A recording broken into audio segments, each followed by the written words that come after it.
Ang pagpapahayag ng paghuhukom sa Edom.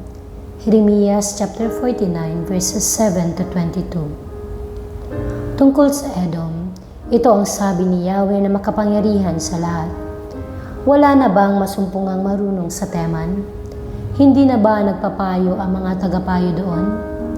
Napawi na ba ang kanilang karunungan? Mga taga-Dedan, tumakas kayo at magtago. Ipararanas ko sa inyo ang kapahamakang inabot ni Esau nang siya'y aking parusahan. Kung namimitas ng mga ubas, tiyak na may naiiwan. Kung sumasalakay sa gabi ang mga magnanakaw, kinukuha lamang nila ang magustuhan. Subalit inubos ko ang kayamanan ni Esau. Inilantad ko ang kanyang mga taguan. Kaya wala na siyang mapagtataguan kahit saan. Nilipol na ang kanyang mga anak, mga kapatid, gayon din ang kanyang mga kapitbahay. Ako ang kakalinga sa inyong mga anak na naulila sa ama. Ang inyong mga babaeng balo ay makakaasa sa akin. Sapagkat sabi ni Yahweh, kahit ang hindi nararapat parusahan ay paiinumin din sa baso ng kaparusahan. Kayo lamang ba ang hindi paparusahan? Hindi, dapat din kayong uminom. Isinumpa ko sa aking sarili na ang Bosra ay magiging katatakutan, isang disyerto, tampulan ng paghamak at gagamitin sa pagsumpa.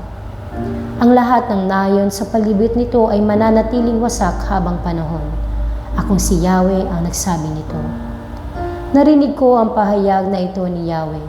Pinampunta niya sa mga bansa ang isang sugo upang sabihin, magsama-sama kayo at salakayin siya, humanda kayong makipagdigma. Ikaw ay gagawin niyang mahinang bansa, tampulan ng paghamak ng lahat. Dinaya kayo ng inyong kapalaluan at kataasan. Walang natatakot sa inyo tulad ng akala ninyo. Kayo na nakatira sa mangguwang ng kabatuhan at nagkukuta sa mataas na kaburulan.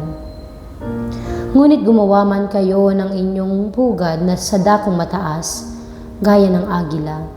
Kayo'y aking ibababa. Ito ang salita ni Yahweh. Sinabi pa ni Yahweh, ang Edom ay magiging malagim na tanawin, mangingilabot at masisindak ang lahat ng magdaraan doon. Siya'y binagsak, gaya ng Sodoma at Gomora, at mga kalapit na bansa. Walang sinumang maninirahan doon. Masdan ninyo, tulad ng leyong nanggagaling sa kagubatan ng Jordan at patungo sa luntiang pastulan. Hahabulin ko ang mga taga-Edom at sila'y magtatakbuhan.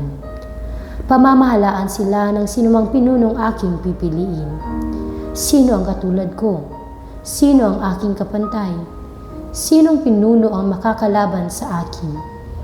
Kaya pakinggan ninyo ang buong layunin ni Yahweh laban sa Edom at lahat ng kanyang balak laban sa taga-Teman. Pati ang maliliit na bata ay kukunin. Masisindak ang lahat. Sa tindi ng pagbagsak ng Edom ay mayayanig ang daigdig. Tatangis ang lupa at maririnig hanggang sa dagat na pula. Ang kaaway ay lulusob sa Bosra, parang isang agila na biglang mandaragi. Sa araw na iyon, matatakot ang mga kawal ng Edom tulad ng pagkatakot ng isang babaeng malapit na manganak.